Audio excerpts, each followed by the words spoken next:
قد خلت من قبلکم سنن، کہ بے شک گزر گئے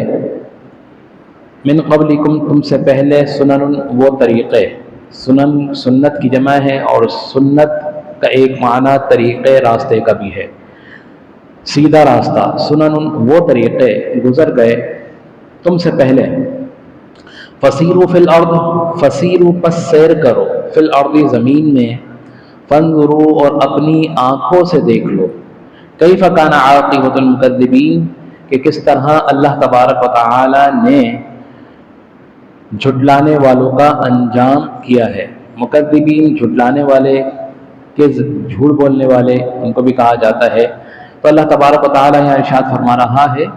کہ روئے زمین کی سیر کر کر دیکھ لو، ان لوگوں کا انجام دیکھ لو جن لوگوں نے اللہ تبارک و تعالی کے احکامات کی اور اللہ کے رسول اکرم صلی اللہ تعالی علیہ وسلم کی نافرمانیاں کی اور ان کو جھٹلایا۔ تم خود ان جگہوں پر جا کر دیکھ سکتے ہو، ان کی عبرت کو جو ہے ملاحظہ کر سکتے ہو اور اپنے لیے نصیحت پکڑ سکتے ہو۔ تو اسے معلوم ہوا کہ سیر و سیاحت کرنا، سیر کرنا، گھومنا عبرت حاصل کرنے کے لیے یہ ہم جائز ہے، کر سکتے ہیں۔ تو جس طرح عبرت حاصل کرنے کے لیے مختلف جگہوں کا جو ہے وزٹ کرنا جائز ہے، اسی طرح اللہ تبارک و تعالیٰ کے محبوبین بندوں کی جناب میں حاضر ہو کر ان جگہوں کا بھی جو ہے ملاحظہ کرنا جہاں پر اللہ تبارک و تعالیٰ کی رحمتیں اور برکتیں حاصل ہوئی ہیں اور ان سے بشارت لینا، یہ بھی اللہ تبارک و تعالیٰ جائز قرار دیا۔ تو دونوں طریقوں سے پھر اللہ تبارک و تعالیٰ آگے ارشاد فرما رہا ہے کہ ھذا بیان للناس، یہ بیان ہے،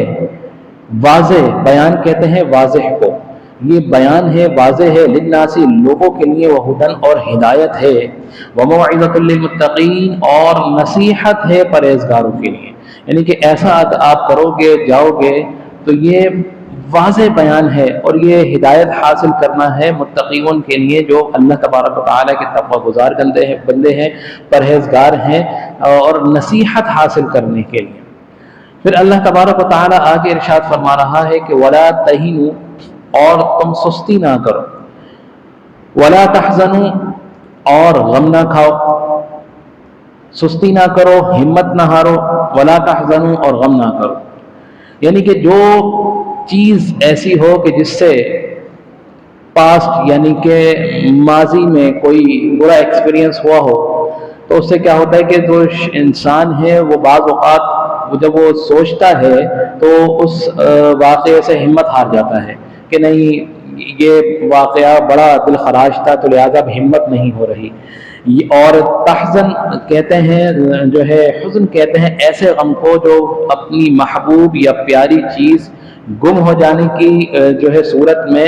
جو دل میں جو درد اٹھتا ہے اس کو حزن کہتے ہیں۔ تو ایسی سستی نہ کرو جو تمہیں کوئی واقعے کی وجہ سے جس کے خوف سے تم سستی کھا جاؤ، ہمت ہار جاؤ، تو اللہ تبارک و تعالیٰ ان کاموں سے، ان امور سے منع فرماتا ہے۔ ولا تحزنوا اور غم بھی نہیں کھانا چاہیے۔ جو اگر اپنے پیارے تم سے جدا ہو چکے ہیں، کوئی چیز تم سے جدا ہو چکی ہے، تو ایسی چیز سے، ایسے پیاروں سے غم نہ کھاؤ۔ وانتم الاعلون اور تم ہی غالب ہوگے۔ اللہ تبارک و تعالیٰ ارشاد فرما رہا ہے وانتم الاعلون، یہ خوشخبری ہے، یہ واضح دلیل بھی ہے، یہ واضح نشانی بھی ہے، یہ حکم بھی ہے اللہ تبارک و تعالیٰ کا ان لوگوں کے لیے، ان کنتم مؤمنین، اگر تم مومن ہو، ایمان والے ہو، اگر تم سچے ہو، ایماندار ہو، مومن ہو، وانتم العالمون، تو اللہ تبارک و تعالیٰ تمہیں یہ خوشخبری بشارت دے رہا ہے کہ تم کبھی جو ہے نقصان نہیں اٹھاؤ گے، ہمیشہ غالب ہی رہو گے سچے ہونے۔ ان کنتم مؤمنین، شرط یہ ہے کہ تم سچے ہو۔ ان یمسسکم قرح فقد مس القوم قرح مثلہ، اگر پہنچی ہے تم کو کوئی تکلیف، کوئی دکھ، کوئی زخم، فقد مس القوم قرح مثلہ، تو تحقیق بے شک یہ تکلیف، یہ جو ہے جو نقصان ہے، یہ وہ قوم تمہارے مد مقابل جو قوم تھی وہ بھی یہ اس عمل سے گزر چکی ہے۔ اب اس آیت کریمہ میں ان یمسسکم قرح فقد مس القوم قرح مثلہ، کہ کوئی اگر تمہیں تکلیف پہنچی ہے یا تم کسی سختی سے گزرے ہو تو تمہارے جو مد مقابل جو قوم تھی وہ بھی اسی تکلیف سے گزر چکی ہے، یہ اشارہ ہے جنگ احد کے غزوہ احد کے مومنین کے مسلمانوں کی طرف، کہ جب ان لوگوں کو پتہ جب تکلیف پہنچی، اور وہ تکلیف اس طرح پہنچی کہ حضور علیہ الصلوۃ والسلام نے جو 50 تیر انداز درے پر جو ہے کھڑے تعینات فرمائے تھے، اور جب وہ اس درے کو خالی چھوڑ کر نیچے میدان عمل میں آ گئے، اور پھر خالد بن ولید جو اس وقت مسلمان نہیں ہوئے تھے، انہوں نے ایک فوجی دستہ لے کر اس درے سے جب مسلمانوں پر حملہ کیا تو مسلمانوں کا کافی جانی مالی نقصان ہوا۔ 70 کے قریب مسلمان جو ہے اس حملے کی وجہ سے شہید ہو گئے۔ تو یہاں فرما دیا کہ جو تم تکلیف کی بات کر رہے ہو، تم سمجھتے ہو کہ ہمیں اس میں نقصان ہوا ہے، تو یاد رکھو کہ بدر میں اللہ تبارک و تعالی نے تمہیں فتح مبین عطا فرمائی تھی۔ تو یہ جو معاملات ہیں، کبھی فتح کا کبھی ناکامی کا، تو یہ تو اللہ کی طرف سے ہے۔ دیکھنا یہ ہے کہ ثابت قدم تم میں سے کون ہے، اور یاد رکھو کہ ان کنتم مؤمنین، اگر تم سچے ہو تو تمہاری اگر موت بھی ہے تو وہ موت نہیں، وہ شہادت ہے۔ تمہارا نقصان بھی ہے تو وہ نقصان نہیں، بظاہر نقصان ہے، لیکن اس کے بدل میں اللہ تبارک و تعالی نے بے پناہ انعامات تمہارے لیے تیار کیے ہوئے ہیں۔ ان کنتم مؤمنین، اگر تم سچے ہو تو اپنا مقابلہ کفار سے، مشرکین سے مت کرنا۔ اگر وہ میدان عمل میں مرتے ہیں تو وہ واصل جہنم ہوں گے، اور اگر تم میدان عمل میں اپنی جانوں کے نذرانے پیش کرو گے تو تمہیں اللہ تبارک و تعالی شہادت کا منصب عطا فرمائے گا، شہید کا رتبہ تمہیں عطا فرمائے گا۔ وَتِلْكَ الْأَيَّامُ، اور یہ جو دن ہے، یہ جو ایام ہے، نُدَاوِلُهَا، ہم بدلتے رہتے ہیں، پھیراتے رہتے ہیں، بین الناس، لوگوں کے درمیان۔ یعنی کہ آپ نے بہت سے موقع پر یہ نوٹ کیا ہوگا کہ کبھی اچھے حالات ہوتے ہیں، کبھی برے حالات ہوتے ہیں، کبھی خوشحالی ہوتی ہے، کبھی تنگستی ہوتی ہے، کبھی آپ کسی جو ہے چیز کے اندر کامیابی حاصل کر لیتے ہیں، اور کبھی اسی چیز کے اندر بعض اوقات آپ کو جو ہے نقصان کا معاملہ اٹھانا پڑتا ہے۔ تو اللہ تبارک و تعالیٰ فرما رہا ہے کہ اس سے پریشان نہیں، وہ تلک الایام نداولها، یہ تو دن ہے نا، یہ گھڑی کی طرح ہے، یہ بدلتے رہتا ہے، کبھی بڑا ہے، کبھی چھوٹا ہے، کبھی دن ہے، کبھی اندھیرا ہے۔ تو یہ معاملات، یہ دن کے جو اوقات ہیں، یہ بدلتے رہتے ہیں، ان سے اپنی ہمت نہیں ہارنا، ان سے غمگین نہیں ہونا۔ وَلِيَعْلَمَ اللَّهُ الَّذِينَ آمَنُوا مِنْكُمْ وَلِيَعْلَمَ اللَّهُ الَّذِينَ آمَنُوا وَيَتَّخِذَ مِنْكُمْ شُهَدَاءَ، اور یہ اس لیے ہے کہ اللہ تبارک و تعالی پہچان کرا دے کن لوگوں کی، آمنو، ایمان والوں کی، وَيَتَّخِذَ مِنْكُمْ شُهَدَاءَ، اور تمہارے لیے بنا دے تم میں سے شہید، گواہ بھی بنا دے۔ شہداء گواہ کو بھی کہتے ہیں، اور یہاں شہید بھی ہے۔ یعنی کہ جب سختی آتی ہے اور لوگ جو مومنین ہیں، جو مجاہدین ہیں، جب میدان عمل میں جب اپنی جانوں کے نذرانے پیش کرتے ہیں تو ان کو شہادت کا منصب اللہ تبارک و تعالیٰ کا فرما دیتا ہے۔ تو اللہ تبارک و تعالیٰ فرما رہا ہے کہ یہ دن بدلتے رہتے ہیں، اور یہ اس لیے بھی ہیں کہ اگر مومنین اپنی جانوں کے نذرانے پیش کریں تو وہ جو اعلیٰ منصب ہے شہادت کا، اس شہادت کا منصب تمہیں عطا فرما دے۔ واللہ لا يحب الظالمین، اور اللہ تبارک و تعالی پسند نہیں فرماتا ظلم کرنے والوں کو۔ تو یہ جنگ احد اور جنگ بدر، جنگ احد میں جب مسلمانوں پر سختی آئی اور مسلمانوں نے اپنی شہادت جانوں کے نذرانے پیش کیے، اور اس کے فوراً بعد ہی ابو سفیان نے ایک لشکر دوبارہ تیار کرنا چاہا مدینہ والوں پر چڑھائی کرنے کو۔ کہتے ہیں نا کہ جب کبھی کوئی آپ کا حریف سامنے والا، اگر آپ اس پر غلبہ حاصل کر لو تو کہتے ہیں کہ یار ابھی یہ کمزور ہے، ابھی موقع ہے اس پر دوبارہ حملہ کرنے کا، تو ابھی تو یہ ٹوٹ چکا ہے، دوبارہ یہ منظم نہیں ہو سکے گا، تو بہترین وقت یہی ہے کہ دوبارہ اس پر حملہ کر دو تاکہ اس کو مکمل طور پر اس کا صفایا کر دو۔ تو جب ابو سفیان نے دوبارہ یہ جو ہے سوچا کہ مسلمانوں پر حملہ کر دیا جائے اور مسلمانوں کی رہی صحیح جو طاقت ہے اس کو بھی جو ہے کمزور کر دیا جائے، تو اس کی جواب میں جب اللہ تبارک و تعالیٰ کے رسول صلی اللہ تعالی علیہ وسلم نے اللہ سے دعا مانگی کہ اللہ یہی لوگ ہیں روئے زمین پر جو تیری عبادت کرنے والے ہیں، تیرا نام لیوا ہیں، اگر یہ لوگ بھی جو ہے زمین پر باقی نہیں رہے تو تیرے دین کا پرچار کون کرے گا، تو لہذا ان کی نصرت فرما۔ تو جب اللہ کے رسول نے یہ دعا مانگی تو اللہ تبارک و تعالی نے آیت کریمہ نازل فرما دی کہ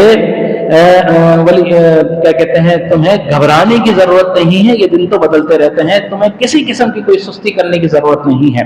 وَلِيُمَحِّصَ اللَّهُ الَّذِينَ آمَنُوا وَيَمْحَقَ الْكَافِرِينَ، تاکہ نکھار دے، کہتے ہیں کسی چیز کو صاف کرنے کو، اس کی مٹی جھاڑنے کو، اس کو تزئین و آرائش کرنے کو، اس کو صاف ستھرا کرنے کو، تاکہ اس کا اچھی پریزنٹیشن جو ہے دکھائی جائے۔ وَلِيُمَحِّصَ اللَّهُ الَّذِينَ، یہ بھی اللہ تبارک و تعالیٰ اس لیے کرتا ہے، یہ آزمائش میں بھی اس لیے مبتلا کرتا ہے کہ تاکہ آزمائش میں گھرنے کے بعد مسلمان اپنے جو پریویس آپ کا جو پرانا جو ایکسپیرینس ہوتے ہیں، ان سے تجربات ہوتے ہیں، اس سے سیکھنے کو ملتا ہے۔ تو اللہ تبارک و تعالیٰ فرما رہا ہے کہ ایسے حالات سے گزارنے کا مقصد یہ ہے وَلِيُمَحِّصَ اللَّهُ الَّذِينَ آمَنُوا، تاکہ نکھار دے الذین آمنوا، ان لوگوں کو جو ایمان لائے، وَيَمْحَقَ الْكَافِرِينَ، اور مٹا دے اللہ تبارک و تعالیٰ کس کو؟ کافروں کو۔ تو یہ آزمائش کے جو دور بھی ہیں، یہ بھی مسلمانوں کو پکا کرنے کے لیے ہیں، مسلمانوں کو ثابت قدم رکھنے کے لیے ہیں، اور جب بھی آزمائش آئے تو گھبرانا نہیں ہے۔ ایک مثال، آپ میں سے بہت سے لوگ ایسے ہوں گے، جب بھی کوئی چیز بازار سے پرچیز کرنے جاتے ہیں، خریدنے جاتے ہیں، اس کی جانچ پڑتال نہیں کرتے، اس کو دیکھتے نہیں ہیں اچھی طرح اس کو کہ بھائی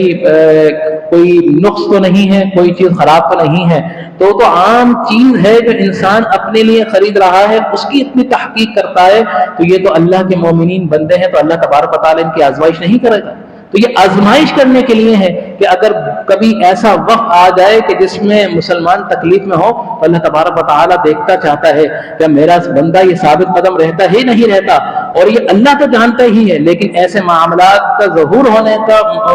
کی وجہ اللہ تبارک و تعالیٰ بیان فرماتا ہے کہ تاکہ لوگوں کو دکھا دے، لوگوں کو دکھا دے کہ تم کس طرح ثابت قدم ہو۔ تمہیں ایمان کی دولت سے اللہ تبارک و تعالیٰ نے کیوں سرفراز فرمایا ہے وَلِيُمَحِّصَ اللَّهُ الَّذِينَ آمَنُوا، اس لیے کہ تمہیں نکھار دے آمنوا وَيَمْحَقَ الْكَافِرِينَ، اور تمہارے سبب کفار کو مٹا دے۔ ام حسبتم ان تدخلوا الجنہ، کیا تم یہ گمان رکھتے ہو ان تدخلوا الجنہ، کیا تمہیں یوں ہی جنت میں داخل کر دیا جائے گا، یعنی کہ تمہاری کوئی آزمائش نہیں لی جائے، تم سے جو ہے تمہاری کوئی جانچ پڑتال نہیں کی جائے اور تمہیں اسی طرح جنت میں داخل کر دیا جائے، کیا تم یہ گمان رکھتے ہو؟ وَلَمَّا يَعْلَمِ اللَّهُ الَّذِينَ جَاهَدُوا مِنكُمْ وَيَعْلَمَ الصَّابِرِينَ، اور امتحان نہ لیا جائے ان لوگوں کا جو اللہ کی راہ میں جہاد کریں، منکم تم میں سے، وَيَعْلَمَ الصَّابِرِينَ، اور ان لوگوں کا امتحان نہ لیا جائے جو تم میں سے صبر کرنے والے ہیں۔ تو اللہ تبارک و تعالیٰ آزمائش کرتا ہے، امتحان لیتا ہے ان لوگوں کی جو اللہ کے مومنین بندے ہوتے ہیں، محبین ہوتے ہیں۔ یہ آزمائش اللہ تبارک و تعالیٰ جو ہے وہ لیتا ہے۔ تو سراسر کسی قسم کی بھی اس طرح کے واقعات سے تم نے اپنے دل کو چھوٹا نہیں کرنا۔ پھر آخر میں اللہ تبارک و تعالیٰ اس رکوع کی آخری آیت میں اس طرح ارشاد فرما رہا ہے کہ وَلَقَدْ كُنْتُمْ تَمَنَّوْنَ الْمَوْتَ مِن قبل ان تلقوه، ضرور تحقیق بے شک تم آرزو کیا کرتے تھے موت کی، شہادت کی، من قبل اس سے پہلے، ان تلقوه کہ تم ملو اس موت سے۔ تو تم تو مومنین ہو، تم تو جب عام زندگی کے جب معاملات ہوتے تھے تو تم تو بڑے دعوے کرتے تھے کہ اللہ تبارک و تعالی ہمیں شہادت کی موت عطا فرما،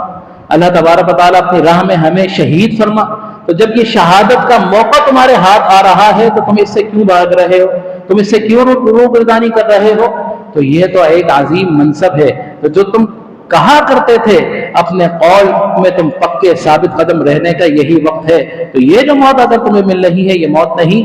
یہ اصل میں حیات ہے، یہ ابدی حیات ہے۔ وَلَقَدْ كُنْتُمْ تَمَنَّوْنَ الْمَوْتَ مِنْ قَبْلِ أَنْ تَلْقَوْهُ، کہ بے شک تم تمنا کرتے تھے اس موت کی، من قبل جب اس سے پہلے کہ جب تم اس سے ملے، فَقَدْ رَأَيْتُمُوهُ وَأَنْتُمْ تَنْظُرُونَ، اور بے شک تم نے دیکھ لیا کہ اور تم دیکھ رہے ہو۔ تو اللہ تبارک و تعالی نے یہاں پر اس رکوع کے ابتدا میں سود سے ممانعت کی، اس کی حرمت کی، اور پھر ان لوگوں کے صفات جو متقین تھے ان کی صفات بیان فرمائی،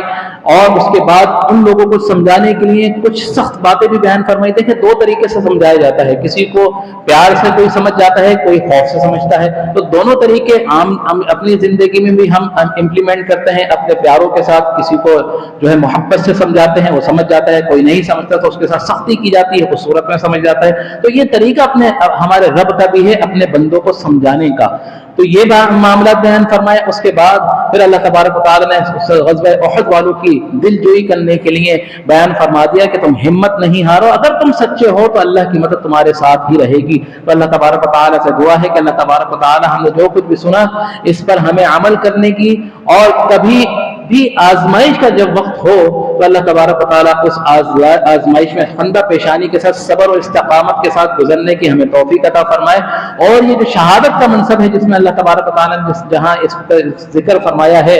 کبھی بھی ہمیں یہ موقع کبھی ہمیں حاصل ہو تو خندہ پیشانی کے ساتھ اللہ کی راہ میں اپنی جانوں کے نذرانے پیش کرنے کی ہمیں توفیق عطا فرمائے۔ آمین۔ آخر دعوانا الحمدللہ رب العالمین۔